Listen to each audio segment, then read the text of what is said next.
Hello बच्चों, good morning. कैसे हो? ठीक हो ना? सब लोग अपने घर में रहकर प्रिकॉशन ले रहे हैं और सही है ना? ठीक है। आज हम लोग इस बारे में चर्चा करते हैं कि जो कुछ भी हम विलोम शब्द है या पर्यायवाची शब्द हैं या वाक्यांशों के शब्द हैं, इस तरीके के हम चीज़ें लिखते हैं, शब्दों को लिखते हैं, फिर याद भी करते हैं। याद करने के बाद हम भूल जाते हैं या फिर हमें कितना याद रहा इस बारे में हमें पता नहीं रहता।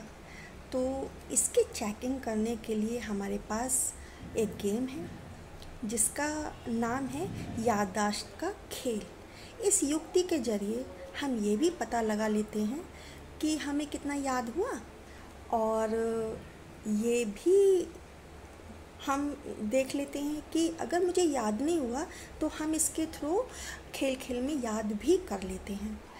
जैसे कि हमने एक रेक्टेंगुलर शेप का ये पीसेस काटे, एक तरफ हमने इसके वर्ड लिखे, फिर इसको आधे हिस्से में हमने इसका विलोम शब्द लिखा। तो फिर हमको चाहिए अपने 4 दोस्त, 4 या 5 हमने अपने दोस्तों को इकट्ठा किया और ऐसे सब ये स्लिप को हमने मिक्स कर लिया। फिर हम एक एक करके स्लिप हर कोई उठा ले इसको।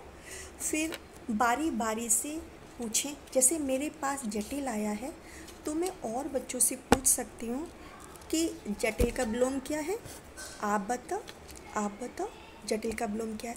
तो इस तरीके से जटिल का विलोम सरल ये कितनी बार आया सबके सामने, 4 बार सामने आ गया, तो वो याद भी हो गया।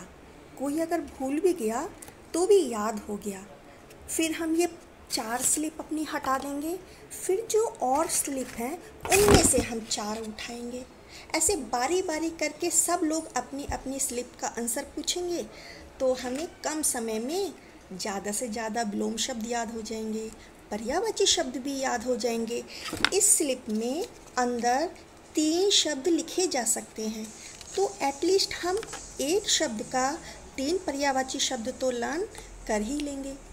वाक्यांशों का एक शब्द भी कर सकते हैं। तो आज संडे है तो सभी बच्चे खेल खेल में जो हमने कल काम किया ये विलोम शब्द और पर्यायवाची शब्द का, आज ऐसे ही हम स्लिप बनाते हैं और खेल खेल में याद करते हैं। ओके बेटा, बाय।